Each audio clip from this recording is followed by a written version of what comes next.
আমার হচ্ছে জয়া আহসান, চঞ্চল চৌধুরী, জাহিদ হাসান, এদের তিনজনকেই অনেক ভালো লাগে। সেই জন্য আমার আরও বেশি ইন্টারেস্ট ফিল হয়েছে এই টাইমে যে না, যেহেতু মোটামুটি সুস্থ আছি, গিয়ে দেখে আসা যায়, সেই জন্য ফ্যামিলি সবাইকে নিয়ে আসা। আপনার যে এই প্রেগনেন্সি অবস্থায় যে মুভিটা দেখতে আসছেন, মানে কেমন লাগছে? ভালো লাগতেছে অবশ্যই।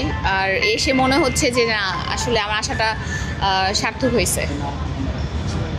আর এছাড়াও যেমন আপনার এর আগে ঈদের কোনো মুভি দেখা হয়েছে? ঈদে তো আরও অনেকগুলো মুভি বের হয়েছে। না, যেহেতু আমি এখন একটু সিক আছি, সেজন্য খুব একটা আশা হয় নাই। তো ইনশাল্লাহ আমরা দোয়া করি যেন আপনি ঠিক হয়ে আপনি আবার আমাদের হলে আসেন, দেখা হোক সাথে। Thank you. দর্শকের উদ্দেশ্যে মুভিটা উদ্দেশ্যে কি বলবেন? আমাদের দেশের মুভি হিসেবে অনেক ভালো লাগছে, যেহেতু হাফ টাইম পর্যন্ত দেখেছি।